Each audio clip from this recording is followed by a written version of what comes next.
In the streets is getting hot, and the youth them I get so cold. My mother calls me Elliot, so do most of my friends and family, or Elves, but my artist name is Askew One, and I'm part of TMD crew, Stick Up Kids, and MSK, which is Mad Society Kings. Askew has become a household name in the international graffiti scene, with regular hiding to Detroit and Miami. He's also the man behind some of New Zealand's dopest music vids.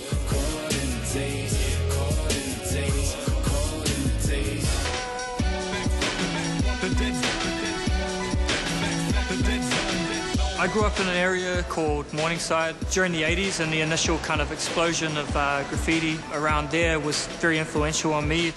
In the 90s, I think that graffiti sort of hit such a kind of peak of popularity that it was kind of like almost something that everybody did.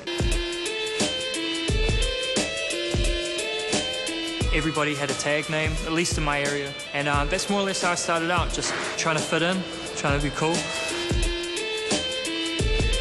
There was one kind of key moment that was kind of defining for me, was when I was about 18 or 19 years old. I got arrested in Masterton. Police say 9 young men from Auckland were caught red-handed. Police disturbed the 9 artists before they could finish work on their wide canvas. It kind of propelled us from the mediocrity of everybody that was painting. It made us known, you know, even though it represented 6 months of kind of court battles and drama, it did more good than bad for us, really.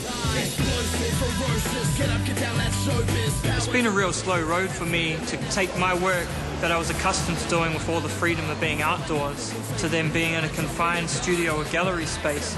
And it's a lot harder than people think, you know. And it was a very uncomfortable transition for me. I paint slogans and big exploding heads. The slogans say things about what it is to live here and what my frustrations or what I find funny about living here is. And it's one of these new works he's put up for auction at the fundraiser for Tameiti and Rangi Kemara's Court Appeal. Awesome.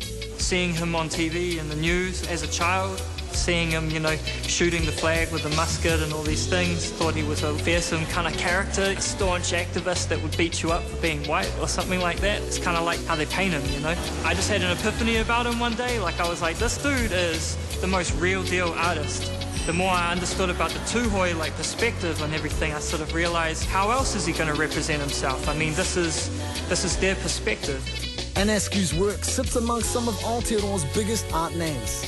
The work that I have in the auction, it says terrorism, which is a loaded word in this time of age. We live in the era of terrorism, where we hear this word masqueraded around by governments and law enforcement for all sorts of self-serving reasons. And I actually jotted down the initial sketch for that artwork the day after the initial raids. I feel that the entire raids in the Uraweras was precedent-setting for everybody, not just for Māori, not just for activists, but for the whole of New Zealand. For Askew to be involved, it was a no-brainer. It was like, he's someone who's really thinking about his position in culture here, where he fits in, and I think this was the perfect opportunity really for him to sort of go, here, look at this is what I'm doing.